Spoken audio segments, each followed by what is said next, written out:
لیکن یہ کہ امام مہدی کی حکومت قائم کرنے کے لیے کون لوگ آئیں گے؟ عرب جو ہیں وہ اندر سے کھوکھلے ہو چکے ہیں، عیاشی نے، دولت نے، پیسے نے، دولت، پیسہ، عیاشی، اس کی وجہ سے کھوکھلے ہو چکے ہیں۔ یہاں میں آپ کو دو حدیثیں سنانا چاہتا ہوں۔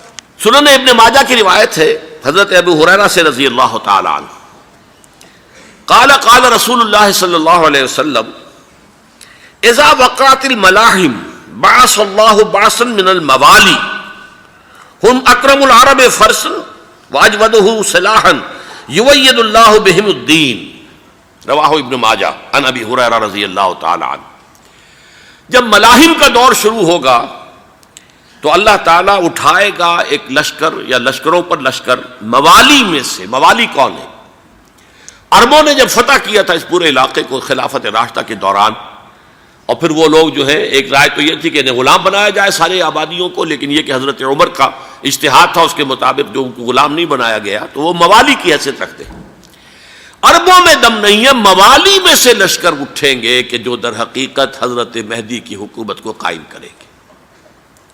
دوسری حدیث سنیے، عن عبداللہ ابن الحارث رضی اللہ تعالی عنہ، اور یہ ابن ماجہ کی روایت ہے، قال قال رسول اللہ صلی اللہ علیہ وسلم یخرج الناس من المشرق فیوطئون للمہدی یعنی سلطانہ، لشکر نکلیں گے، لوگ آئیں گے مشرق سے، اور وہ حضرت مہدی کی حکومت کو جمائیں گے اور قائم کریں گے۔ اب ذرا نوٹ کیجئے کہ جزیرہ نماء عرب کے مشرق میں کون سے ملک ہیں؟ تین: ایران، افغانستان، پاکستان۔ یہ تین سالڈ مسلم ممالک، مسلم آبادی اکثریت۔ ویسے تو یہ کہ آگے ہندوستان میں 20 کروڑ مسلمان ہیں، لیکن وہ 20 کروڑ جو ہے وہ تو 80 کروڑ کے اندر تحلیل ہو جاتے ہیں غیر مسلموں میں، لیکن یہاں جو معاملہ ہے یہ غالب اکثریت کا۔ ان میں سے ایران کا معاملہ جہاں تک ہے، نمبر 1 یہ کہ وہ شیعہ عقائد کے حصار میں بند ہے، اس سے ادھر ادھر ہونا اس کے لیے ممکن نہیں۔ حدیث میں یہ بھی آتا کہ اصفہان سے 70,000 یہودی دجال کا ساتھ دیں گے۔ لیکن بہرحال خراسان ایک صوبہ ہے افغانستان کا اس وقت بھی شمال مشرقی کونے میں، مجھے امید ہے وہاں سے خیر کی، کیونکہ خراسان کا لفظ وہاں پہ شامل ہے، اور حضور کی حدیث میں بعد میں آپ کو سناؤں گا کہ خراسان سے فوجیں چلیں گی جو یروشلم کو دوبارہ حاصل کریں گی، فتح کریں گی، جیسے پہلے یروشلم کھویا عربوں نے تھا، دوبارہ حاصل کیا تھا کرد نے، کرد خون صلاح الدین ایوبی رحمۃ اللہ علیہ، ایسے اب پھر عربوں نے کھویا ہے، لیکن لینے والے خراسان سے لشکر آئیں گے۔ یخرج من خراسان رایات سود لا یردھا شیء حتی تنصب بإیلیا، خراسان کے علاقے سے کالے علم لے کر لشکر چلیں گے جن کے رخ کو کوئی موڑ نہیں سکے گا جب تک کہ وہ جا کر یروشلم میں نصب نہ ہو جائے۔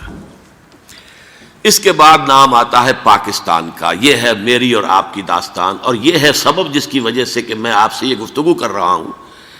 اصل میں تو کس لیے؟ محض ایک علمی استفادہ، محض اپنی بات آراء کو ظاہر کرنے کا شوق نہیں، بلکہ یہ کہ اپنی ذمہ داری ہم پہچانے کہ ہم کس مقام پر کھڑے ہیں۔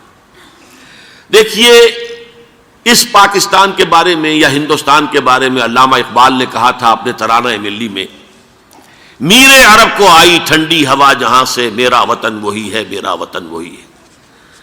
اور مجھے بتایا گیا کہ سنن ابی داؤد میں یہ روایت موجود ہے کہ حضور نے فرمایا کہ ہندوستان کی طرف سے مجھے ٹھنڈی ہوا آتی، اگرچہ مجھے وہ حدیث ابھی نہیں ملی ہے، لیکن حزب التحریر کا ایک کارڈ مجھے ملا تھا، تو اس میں اس حدیث کا اور اس میں ابو داؤد کی روایت کا حوالہ موجود تھا۔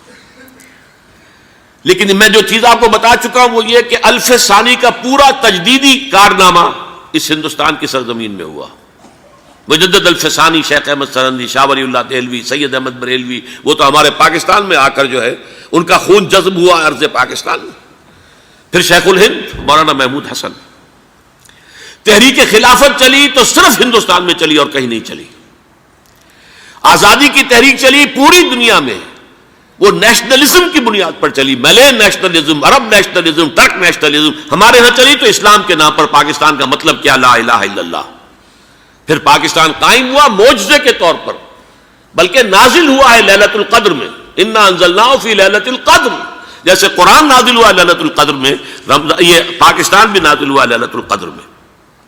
اس کا برقرار رہنا ابھی تک معجزہ ہے. ہندو یہ سمجھتا تھا، کانگریس سمجھتی تھی کہ جھٹپٹ ختم ہو جائے گا.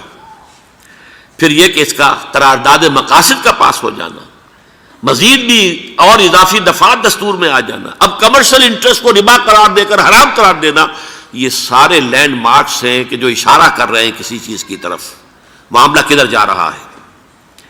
پھر یہ کہ یہ جو 14ویں صدی کے مجدد تھے شیخ الہند، اس کے بعد سے کچھ ایسی شخصیتیں عظیم پیدا ہوئی ہیں ہند میں، جن کو میں سمجھتا ہوں کہ 14ویں صدی کے مجدد اور 15ویں صدی کے مجدد کے درمیان یہ 15ویں صدی کے مجدد کی راہ کو سیدھا کرنے والے، جیسے کہ حضرت یحییٰ نے کہا تھا میں تو آنے والے کا راستہ سیدھا کر رہا ہوں حضرت عیسیٰ کے لیے، ایسے ہی 15ویں صدی کے لیے امام مہدی کے لیے راستہ صاف کرنے والے سب سے پہلے علامہ اقبال، جنہوں نے اسلام کا تصور دین کی حیثیت سے دوبارہ زندہ کیا ہے، ورنہ اسلام ایک مذہب کی شکل اختیار کر چکا تھا.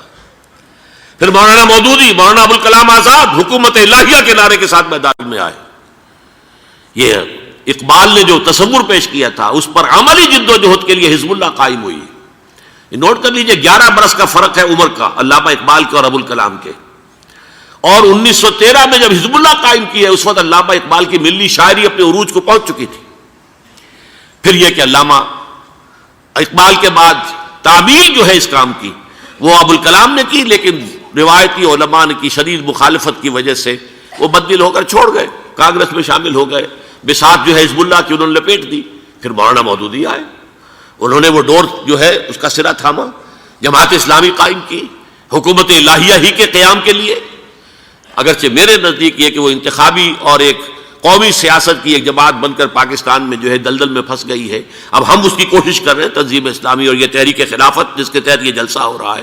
یہ ساری چیزیں وہ ہیں کہ آپ کو سوائے پاکستان کے اور کہیں نہیں ملیں گی پوری دنیا میں. معلوم ہوتا ہے کہ پاکستان کو بہت بڑا رول پلے کرنا ہے اس میں، اور اس کے ساتھ اب جمع کر لیجئے افغانستان کی عمارت افغانستان، اسلامی عمارت افغانستان قائم ہو چکی ہے. یہ پچھلے 20 سالوں میں جو کچھ وہاں ہوتا رہا ہے اس سے پہلے تصور نہیں ہو سکتا تھا.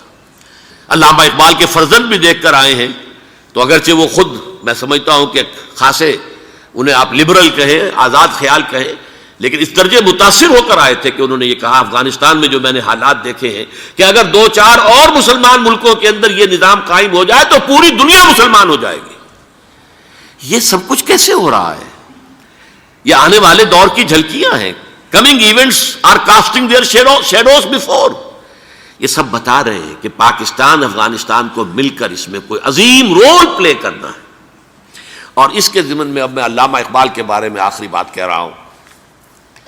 علامہ اقبال کے بارے میں عام یہ خیال ہے، انہوں نے اپنے خطبات میں مہدی کا اور نزول مسیح کا، حالانکہ میں کل پڑھ رہا تھا مولانا سعید احمد اکبر آبادی رحمۃ اللہ علیہ کا ایک مقالہ ان کا کہ علامہ اقبال نے ابن خلدون کے بارے میں یہ کہا ہے کہ مہدی کا اور نزول عیسیٰ کا دونوں کا انہوں نے انکار کیا ہے، حالانکہ ابن خلدون نے نزول عیسیٰ کا انکار نہیں کیا، صرف مہدی کا انکار کیا ہے. بہرحال علامہ اقبال نے خطبات میں انکار کیا ہے، لیکن یہ کہ اپنی شاعری کے اندر میں چیلنج کرتا ہوں کسی بڑے سے بڑے اقبال شناس کو، ان کا یہ شعر ذرا سنیے: خضر وقت از خلوت دشت حجاز آید بروں، کارواں زی وادی دور و دراز آید بروں. خضر وقت، امام وقت، رہنمائے وقت، قائد وقت، خلوت دشت حجاز، حجاز کی صحرا کی کسی خلوت گزینی سے نکل کر باہر آئیں گے. میں حیران ہوتا ہوں علامہ کے اس فکر پر اور اس مصرے پر. یہاں انہوں نے شیعہ اور سنی دونوں کے کانسیپٹ جمع کر دیے. شیعہ کا کانسیپٹ یہ چھپے ہوئے کسی غار میں وہاں سے برآمد ہوں گے، اور ہمارا کانسیپٹ میں ام سلمہ رضی اللہ تعالیٰ عنہ کی حدیث سنا چکا، چھپے ہوئے ہوں گے وہ وہاں پر، مدینے سے نکل کر آ کر مکے میں چھپ جائیں گے. اس خانہ جنگی کی حالت میں لوگ ان کی طرف دیکھ رہے ہوں گے، سوچتے ہوں گے انہیں میدان میں آنا چاہیے، کوئی پارٹ پلے کرنا چاہیے، امت کی کوئی رہنمائی کرنی چاہیے، لیکن وہ چھپیں گے، وہ کارے ہوں گے، وہ اس ذمہ داری کو قبول نہیں کرنا چاہیں گے، جا کے چھپ جائیں گے مکے میں. وہاں سے مکے والے انہیں نکالیں گے اور وہ کارے ہوں گے، انہیں بالکل یہ پسند نہیں ہوگا کہ یہ ذمہ داری اٹھائیں. تو خضر وقت از خلوت دشت حجاز آیت بروں، کارواں زی وادی دور و دراز آیت بروں. کارواں جو چلے گا ان کی مدد کے لیے اس وادی دور و دراز، اس عظیم وادی دور و دراز، یہ وادی سندھ ہے۔ وادی سندھ جو ہے ہم سمجھتے ہیں کہ صرف یہ پاکستان اور پنجاب جو ہے یہ اس میں شامل ہے، سندھ اور پنجاب نہیں، افغانستان کا پورا مشرقی علاقہ اس میں شامل ہے۔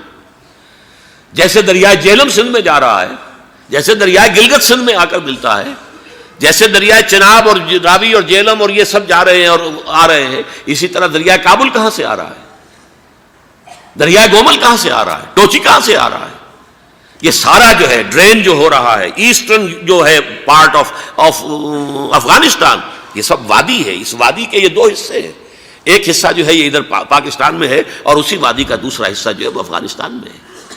کارواں زی وادی دور و دراز آیت بروں، کارواں چلے گا یہاں سے، یخرج ناس من المشرق یؤتون للمہدی یعنی سلطان ہی، مشرق سے فوجیں چلیں گی کہ جو مہدی کی حکومت قائم کریں گی، اور یخرج من خراسان رایات و سود، اور خراسان سے سیاہ پرچم چلیں گے کہ جن کا رخ کوئی موڑ نہیں سکے گا، حتیٰ تنصب بیلیا، یہاں تک کہ وہ جا کر یروشلم کے اندر نصب ہو جائیں گے۔ حضرات، میں ایک میری گفتگو کا حصہ باقی تھا لیکن میں اسے چھوڑ رہا ہوں، اس لیے کہ گلوبلائزیشن جو اس کی ہوگی، جو خلافت علی منہاج النبوہ کی تجرید کامل حضرت مہدی کے ہاتھوں عرب میں ہوگی، اس سے پہلے اس کے لیے محنت، کوشش، جد و جہد پاکستان اور افغانستان میں ہو چکی ہوگی جو اسے سپورٹ کرے گی اور وہاں جا کر حکومت قائم کرے گی۔ اس کے بعد گلوبلائزیشن کا جو مرحلہ اس کا ہے وہ حضرت مہدی کے ہاتھوں نہیں ہے، وہ حضرت عیسیٰ ابن مریم ان کے نزول کے بعد ہے، جن کے نزول کے بعد دجال کا خاتمہ ہوگا اور یہودیوں کا استحصال ہوگا، مسلمانوں پر بھی بڑی تکالیف اربوں پر آئیں گی، شدائد آئیں گے، لیکن یہ وہ میں حصہ ملتوی رکھتا ہوں کسی دوسری محفل اور کسی دوسری مجلس اور نشست پر۔